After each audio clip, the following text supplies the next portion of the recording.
Hello and welcome back to Murder Mornings. We're on week 4 this week. Now, changed it up a little bit for you because I'm really interested in the comments that you make on these cases. So today's comments are about the Lee Boxell case, Kevin Hicks and also Reece Collins. So I took a good few out of them, of the comments. I can't take all of them, unfortunately. There's just no way we'd be here forever. And these ones are just off of the YouTube channel, Murder Analysed. So that's just come off of that. I haven't took them off Facebook and I haven't took them off anywhere else. Because these comments I found are a bit of a mixture. Also, they're really interesting. So right from the off, I want to thank you, for all these comments. Because not just for me, but to show everybody else, who read your comments and stuff, just what really is going on out there, or what was going on out there in the time of these murders and disappearances. It's really interesting stuff. Actually, so interesting that some of them now I'm actually researching to write about and make a case about for a video on this channel. That's how, interesting these are. So I just want to thank you, everyone who wrote comments, and I'm so sorry that we couldn't do all of them. I just wouldn't have time, but I have read them and I've researched quite a lot of these ones. So I'd just like to thank, as we get going, my members, and you'll see up on the list of the members, and that I really appreciate it. I can need all the help I can get, I think, with running this channel, but I just want to say thank you. I really appreciate it, and as always, I just want to make sure that you're seen to for helping. Also, I think I've just read on YouTube, they've just sent me an email to say on the 4th or the 2nd of November that also it won't just be your names that people will be able to see, it'll be your actual profile pictures. So that's coming. So for members, that's coming. So I really appreciate it. So thank you very much for that. The Lee Boxell case has gone well. I don't think Kevin Hicks one. They're old cases, and plus because I've had a few months off, it takes time for people to get back into them. But we have got now people coming back onto Murder Analysed, and we have got people now that are binge watching all the videos. So thank you so much. Now these are still important cases just because they're old. It doesn't mean to say that they're not relevant today. They really are. They really are relevant, these cases. These kids haven't been found. The bodies haven't been found. So the more we can push these cases out there, the better. Because as always, someone is going to know something. But okay, let's get back to Murder Mornings, and let's start with the first comment that I've picked out of it. This is Blondie, and I'm only going to use the first sort of names in this. You can, and these questions are actually going up for everyone else to read, and so they can understand of where we're all coming from here. So the first one is Blondie, and it was about 4 or 5 days ago that she wrote this now, and she says it was a cult. They called themselves the White Witches. They had scrolls and rules hidden away, and kids were threatened if they told anybody about what was going on, that there would be consequences to harm, which would harm them, or harm would come to them in some way. Now, listen, cults and stuff like this, I mean, there's a lot of witch cults out there, which are what they call white witches, which don't do any harm to anyone. So let's get that straight. It's a very old way of practicing, but they're not all like this. This was run, actually, by a couple of paedophiles, wasn't it, really? And yes, they did call themselves this cult. And, I think one of them, what was it, Peter, he claimed that he was this high priest, and this Jack Kemp, 69, I think, at this time, donated robes and all this stuff, pagan artifacts and stuff, and attended ceremonies in which children were forced to be stripped and then abused, and police believe that children as young as 3 years old were abused by this pair. Now what you're going to find with paedophiles, so this was in St Ives in Cornwall. Now when you're going to, paedophiles like to infiltrate or start up or do something, and I think like in Lee Boxell's case, sorry, you had things like running youth centres or you know unofficial youth centres. They like to get in to things, to create things, to get people, vulnerable people, you know, bloody stupid people sometimes that join these cults thinking they belong to something. But the people running it have got much more different ideas about what they want to get from this cult.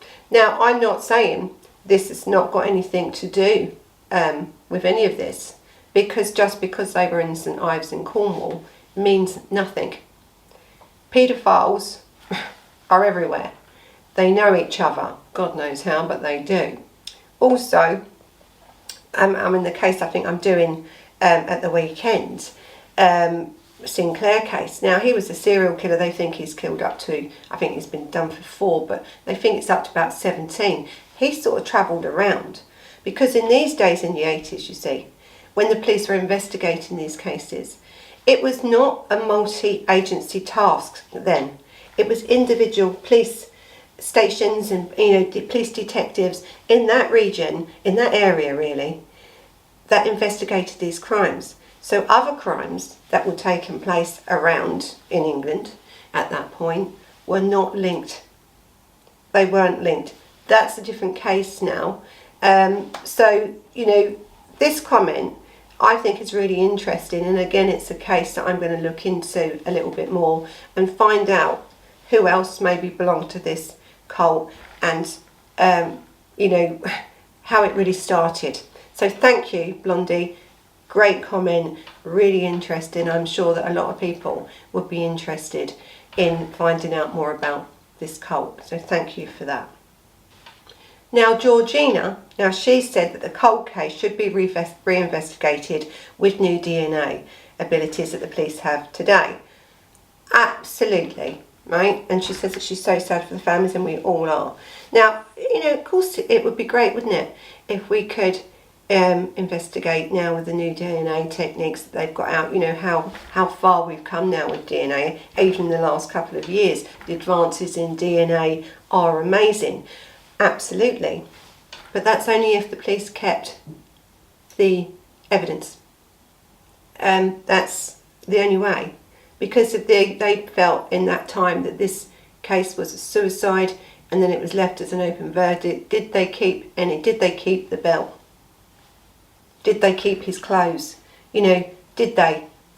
We don't know, because I'm sure if they did, they would have retested it by now. So unfortunately, DNA is only as good as the police is really keeping that evidence. And how long can you keep evidence for? You know, this wasn't, because it had this, you know, I think, as I said, again, in this time of, we didn't have DNA. DNA wasn't around, so it wasn't in their mindset, right? It just wasn't. No one thought, you know, if we keep, you know, the DNA, I mean, it was coming in the 80s, but if they, you know, they really didn't know the significance of it around this time. Or did they care?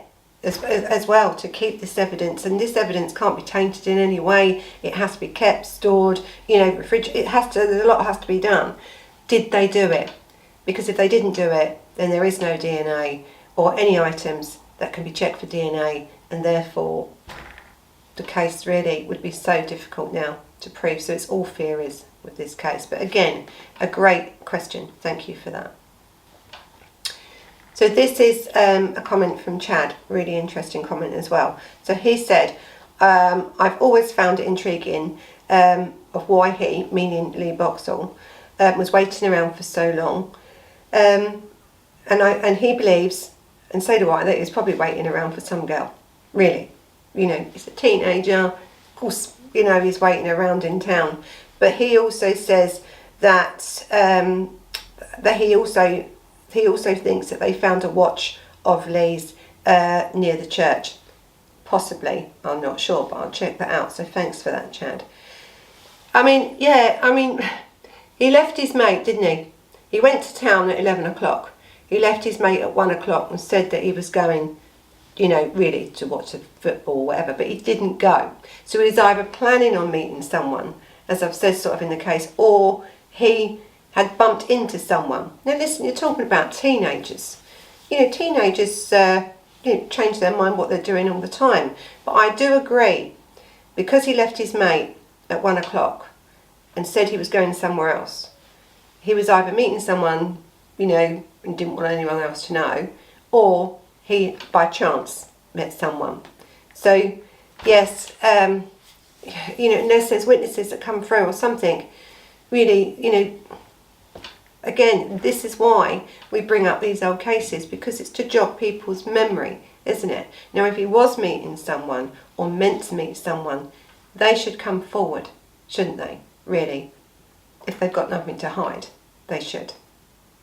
Now, this is a comment from Lisa about a week ago, just over a week ago, and she said, having spent my teenage years in foster care, I was a witness to my peers often going missing due to the vulnerability and the desperate need to be loved and accepted. Oh God, they constantly engaged in unsafe behaviour. Luckily, after a few days, they always returned home. But these are similar to what the men was doing in the shed. They've preyed on these sort of kids, really, these vulnerable kids. And she said her thoughts are with Lee's family. I mean, listen, Lisa, thank you for that comment. And I agree. You know, you've got these kids that are put into care. You know, they're all, you know, they are searching for love. They are searching to be wanted and needed and cared for and accepted into our society, because they feel they're not. And I don't think society do enough to make them feel wanted, to tell you the truth. You know, you've got kids in care, and oh, kids in care. Well, kids in care have a bloody terrible time, really. But one, they have a lot of history behind them to get into care, and it's usually not their fault. It's usually the fault of their parents or somebody else. And then we put them into care, and you know, and especially at this time in the 80s, you know, what was going on in these care homes, and we're going to come to that in a little while. You know, it's shocking, really. But, you know, we've had great stories of some care homes, and we have had mostly terrible stories of care homes and the abuse and stuff that these kids have suffered in this. And absolutely, I think in Margate a few years ago, there was a home for kids, you know. And listen, paedophiles were literally walking around outside waiting. You know, it's a big issue across the world. It's a big issue across the world, and as I said, there isn't just one paedophile. There's probably millions of them, and they were always going to target the vulnerable, the young and the innocent, because they think they can. And I think this is what has got to stop in our mindset. People don't want to talk about it. We shouldn't talk about it. You know, no, if you don't talk about it, this will not change. We still have care homes today for children, and there's a lot more in place now on this. Does it always stop it? No, because as you say, your friends and your peers that you saw leaving this place are then going out into the real world. They may be gone for a few days, but they're coming back. Lucky for them, they come back, because they only had to meet the wrong person, and they would not. So thank you, Lisa, for your comment, and thank you for sharing it with us. I really appreciate that. So thank you. So Casey says that 365 days for 33 years, somebody knows something, and she feels for Lee's parents, and it's so sad. Now, I agree with you, Katie, I do. You know, someone knows something, and has done from the day this child went missing. Actually, from the day all these children went missing or was murdered. So thank you, Katie. I agree with you that someone knows something in all these cases out there. Of course they do. But they just, for some reason, won't or can't say anything.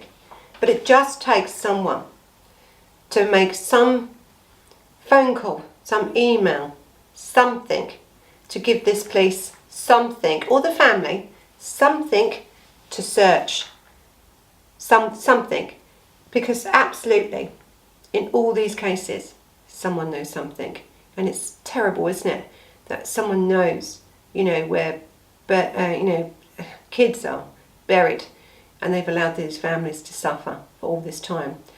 And also, I believe, even with Reece Collins, that somebody knows something and again hasn't come forward with any information. Whether they're going to incriminate themselves or not, I'm not sure. But it's time, isn't it, to put these cases to rest, I think, and give these families some break from this. So thanks for that comment, Katie. It was lovely. So Karen has said about over a week ago, they could have been kidnapped and sold into human trafficking. It's a worldwide problem. Absolutely, it's a worldwide problem. Absolutely, it is. But whether it was a worldwide problem in the 1980s, who's to know though, Karen? I mean, really, this is what I love about this chats, and we're having the comments that you send in, because really, are we only thinking that human trafficking is now? Are we? Because really, in the 80s, everywhere, drugs were being trafficked, everywhere, especially across European borders. I mean, from here, it's like a gateway, isn't it? Really. So I'm not going to say it couldn't be, really. I'm not. But I think if we're talking about kids going missing today, we'd have to look at that more. But no, they didn't even look at that in the 80s. That wouldn't have even been thought about. But thank you, anyway, for your comments. Really interesting comment. Now, Michael, he says he thinks he was killed by Lambert. Listen, if Lambert didn't do it himself, he had others to do it, because there was more than one paedophile. Lambert was not the only paedophile working out of this makeshift, youth centre at this shed. There was other paedophiles and a lot more going on. And as we come down this, and you'll see in a minute when I get to the other comments what we're going to talk about, yes, I would have said yes, he absolutely had something to do with it, but I don't think he would have been the only one. So thank you for that interesting comment. Now this is from Martine. Now she says, I remember, as I had also moved back to London. I am London Irish, and left at 10 years old. Right, so she left Croydon at 10 years old. I was 18 and left home from Ireland and went back to Camberwell. And because she had family there. Now Lee Boxell and Jasmine Beckford will always be on my mind. Now I haven't researched Jasmine Beckford, but I will. So I'm thank you for your comment, and I will look at Jasmine Beckford's case. And I think, especially with Lee Boxell, a lot of people have said, because the father's never stopped. The father does acquire, doesn't he, for the missing, to highlight not just his child that's gone missing, but many, many children that's gone missing in this area and around this time and stuff, and they do acquire. And listen, I think they've got a Facebook page and everything else, and if you want to support them financially or any other way, please do so. I'll see if I can find their link and I'll put it on. But these parents of these children are trying to keep their kids in the public eye. Just because you can't find them doesn't mean we should forget. And I think so. Thank you, Martina.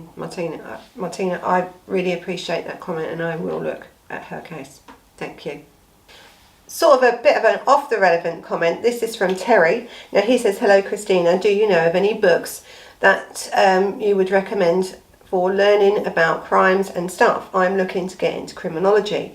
So I would have answered you before now, but the thing is with criminology, it depends if you're going to go to university and do criminology. Criminology, everyone I know that's just done criminology, like parole work and stuff like that, I think if you email me back or give me a bit more comment into what area you want to know. Now listen, the best thing to do when you want to know about learning about crimes and stuff is know the basics of the law as well, basics of psychology, and then that will give you an idea of where you want to go. Criminology, it takes you in different paths, so it depends what pathway you want to go on. So give me a little bit more of an idea of what you want to really get into, and then I can tell you what to do. Not tell you what to do, but advise you and give you some examples of what books that you should be reading. But listen, if you're interested in crime, you want to go into criminology, it's I think I've always said criminology is a mixture of psychology and law, really, human behaviour. Then you've got the criminology looks at really the environmental and all these sort of different impacts that impact on people and their lives. And I think that's why a lot of people that's just done criminology go into, like, you know, working with ex-prisoners and stuff like that. So give me an idea of what you really want to do, and I'll sort you out. So Megan says, 3 or 4 days ago, I don't think these kids were killed because of concerns that they would have spoken up about the abuse, because very seldom has a kid coming forward with that kind of information has led to anything good or meaningful. The courts, the law enforcement, seems to nearly always find a way to let the victim and survivors down, except in some rare cases. I think the killings take place either for gratification or for some of these guys, or to keep these other kids compliant, or to keep these other guys in the ring compliant and quiet through blackmail. You know, it's such an interesting comment, really, because there's a lot in it that's absolutely right, really. You know, and especially in them days, it's well known that when kids were coming forward, you know, it ain't even in them days, it's, I mean, now there's a little bit better. So yeah, I can see where you're coming from with that. I agree that, you know, but I don't think it was about, I think Lee Boxell was probably killed because he would have gone into the and reported it. He would have.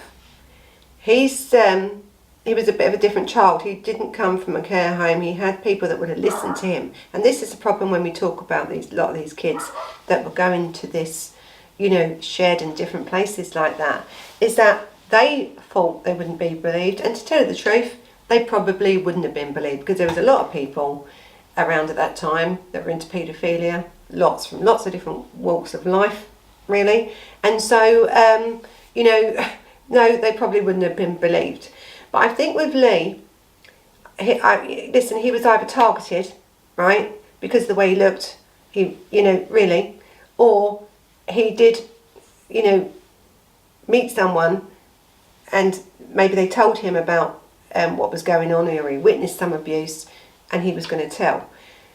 But I actually agree with that comment. Also the courts and that, yeah, listen, you've seen some of my cases, you know, I slate them, don't I? I've not got hardly any time a nice word to say about them, really, especially when we look back in these days, in the 80s, 70s and 80s, you know, this one I'm doing at the weekends, older than that, in the 70s.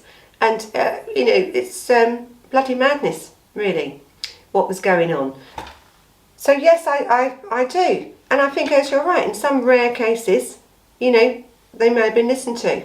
They may have been. And that one rare case may have been if Lee had said something that they may have listened, because I think the father and the family probably would have pursued it. But he may not, because it wasn't happening to his son. They may not have. They may have thought, keep out of that, keep away from it. Because in them days, you know, people didn't speak about it. So I think you're absolutely right. And I think the other thing is as well, when you're talking about paedophile rings, and it always amazes me, you know, with these rings. I mean, you know, how do they get together? How do they know? Are they projecting something like, I'm a paedophile and only other paedophiles can see it? You know what I mean? How do you get all these people? Like, you sit in a pub and you're going to have a chat, and you're going to, and I mean, there's actually, in this case it's come up this weekend, it's a little bit like that about a serial killer. How do they know each other? How do they know each other's mindset to do that? And then how do you control them once you've got them in. So if they're easily led, like you are assuming that some of these paedophiles are, and they get into this paedophile ring, and then they have to be compliant, don't they? Because, you know, you've done it. So if you don't do it, you know, it's a very interesting comment, this, and it opens up wider thinking, doesn't it? But I always come back to, with paedophiles or serial killers that work together or killers that work together, how do they know that person's mindset? Because the risk of talking about it, you know, it's strange, isn't it? So thanks for that comment, Megan. It's a very, very good comment. Bubba, he's got 5 miles from Sydney Cook's haunt and 4 miles from the shed. He said, I wonder. And then he goes on to say, 300 yards from Shirley Oak Children's Home, I wonder. Oh, what a great comment. Right? I mean, opened up, hasn't it, here, really? Because let's talk about this. Well, we know where Sydney Cook lived, and he had his little, you know, thing on the Kingsmead estate and all this sort of stuff. Plus, they had other houses and different things that they were doing things in. So a great comment from that. But also, let's talk about this Shirley Oaks Children's Home again, because, and we've just talked about Children's Home in other comments. This is a great comment, because what you've done is you've opened up to everybody else what really this home was all about and what was really going on in this area at this time. And as I said, this shed was not just about, you know, one paedophile. This shed was about multiple paedophiles, multiple kids going there, because you're a few miles, aren't you, away from a children's home with these vulnerable children that we just spoke about. And so, yes, absolutely relevant. I agree with you, absolutely relevant to these cases. All these cases, because all of them were in Croydon at this time. Very, very relevant. So the inquest heard into, when there was an inquest into this children's home, this, you know, so-called children's home, they were subject to prolonged sexual and physical and racial abuse. And that were paedophiles targeted this Shirley Oaks campus in Croydon, which could house up to 350 children. I actually think at one time there was over 400 children in there, so it was well overcrowded anyway. This just shows you what a problem we had in this country with, you know, kids being taken into care and put in places like this. Now, this place closed in 1983. So our cases, aren't they, from 1985, 86 and 88. That means nothing. This paedophiles were already in this area. This paedophile already knew, you know, what was going on. This shed was still going. You know, these paedophiles, a lot would have moved on, because if they can't get to a children's home and the young vulnerable children that's in them, they're going to move on and go elsewhere. But not all. Not all. So it's really relevant, actually, that, and I'm so interested actually in this case, because I'm gonna do it because of the amount of children. So it says the victims were drugged, tortured, sexually assaulted by very many paedophiles. This independent inquiry heard into the sexual abuse that was told there. I think there's some terrible stories that come out of this, and they say there's about over 500 children, what they know of, were abused in this place. In this place. Over 500. Now, when you put that into some perspective, and you think at this time also Jimmy Savile and all this was going around, Jimmy Savile alone, the offences against him, the people that he abused and offences against him, were over 500 for one man. So I think there's more than 500 here, yes, because a lot of people that have been sexually abused do not come forward because they feel it's their fault, they're embarrassed about it, and so a lot of these figures are well under what they should be. So listen, Bubba, I think this is a great comment, and thank you for sharing that with us. Really interesting, and I'm definitely going to look into that case. So thank you for that. And this is why I love these murder mornings, because this is what we get from it. Much more detailed information on what was actually going on in Croydon at this time. Now, Jan says about this psychic, this Tony Stockwell, and this documentary about Reece. It's on Prime Video. I haven't had time to watch it yet, Jan, but I will watch it. And it was about 5 years ago, and it said it had the father on there, and it had I think the sister on there as well. Listen, I think anyone, now, people believe in psychics or they don't, it's entirely up to you. I think when you've lost a child, any help, isn't it, is better than nothing. Because, you know, Tony Stockwell he's got a lot of followers, and, you know, he's a very nice man, he's got very many followers, and this would have highlighted this case out there, exactly like what we're doing now. We're talking about it again. It hasn't gone away, we've come back. And I think there was another comment, but I couldn't find it, on who they actually, one of the people said about who they thought did this crime. I'll go back over it, and I'm also going to look at him. So, you know, great comment, thanks for that. And I think, yeah, Tony Stockwell, anything that highlights any case is a good thing. So Greta says, this is so sad, which it is, and I think I think we always thought young girls were at risk, never boys, who could really handle themselves and everything. And as we said, that, you know, Kevin Hicks was 5'7" or 5'10", and Lee Hicks was about 5'7". So you'd think, wouldn't you, okay, that they could handle themselves. And I think this gives us a false, you know, security when we let our kids out. You know, the girls, you can't go out because, you know, you're a girl, and the boys, oh, you can go out because you're all right. No, you're not. Because as I've said before, predators like boys or girls. And a lot of them like a challenge, and a lot of them have a certain look and a want and a need, and they want it fulfilled. And if them victims match what they want, it doesn't matter if you're a boy or a girl. They will get you. So, yeah, and I think, as she says, you know, predators always prey on the vulnerable, and yes, teenage boys is that. So thank you for that comment, and thank you for highlighting that about both. Yes, it's true. It's not always girls. There's a lot more boys than you think. Now this is from Janet, and she says, no one likes to listen to crimes against children, but I think it's important that we educate ourselves and use the knowledge to protect our own children and recognise the signs in other people's children. Absolutely. Absolutely. Listen, you can listen to as many crime shows as you want. You can do so much stuff, you know, yourself. You can. But you're the only people, really, that your children's actually really going to listen to. It may seem like they're not a lot of the time. You know, these kids, it may seem like they're not. But these days, our kids, I think, are much more worldly. You know, you shouldn't hide what's out there. You know, but you can do it in a way it doesn't scare them. It's really important that these kids, because kids are kids and they do things, don't they, spare of the moment, you know, or, you know, they want to mix their mates and do this and that and the other, and they forget the risks. And this, I mean, listen, thank God for phones, really, we know when you think about it, because one, we know we can track our kids, can't we? We've got trackers on them.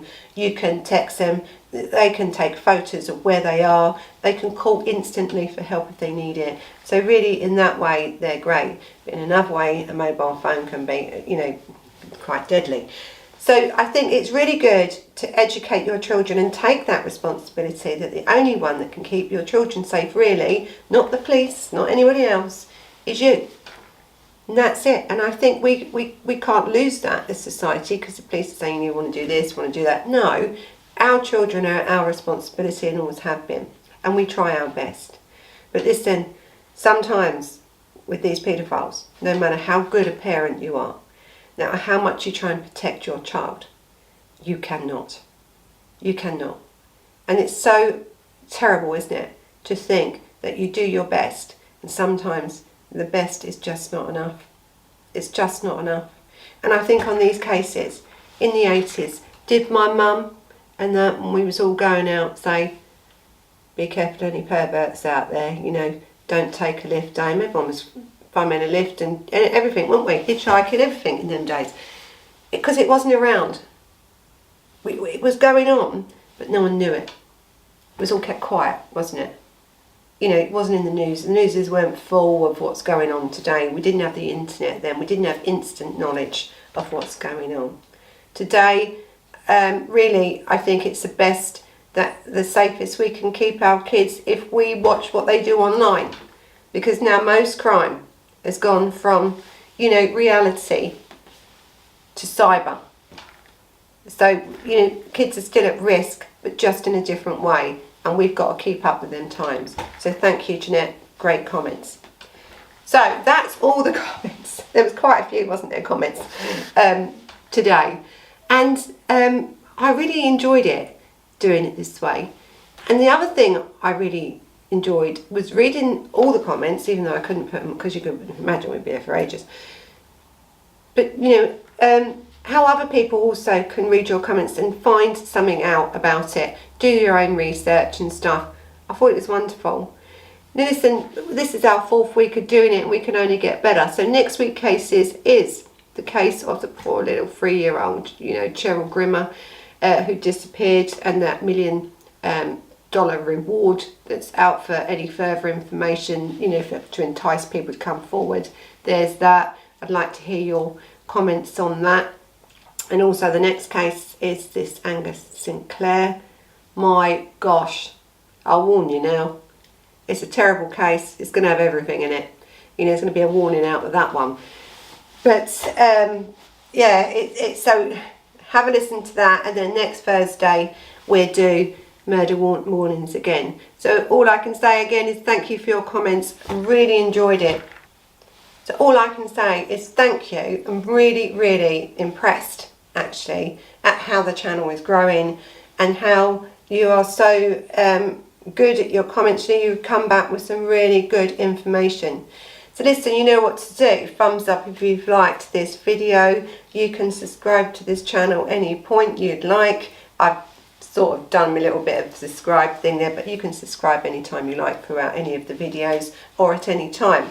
You can follow us on Instagram and on Facebook. You can also catch this on Spotify on Let's Have a Chat About Murder, because it's going down really well. People really like this more interaction, a more in-depth look at these cases from your perspective, not from mine, from yours. So it'd be really interesting, won't it, to see what goes on for next week. So until the next time, bye bye.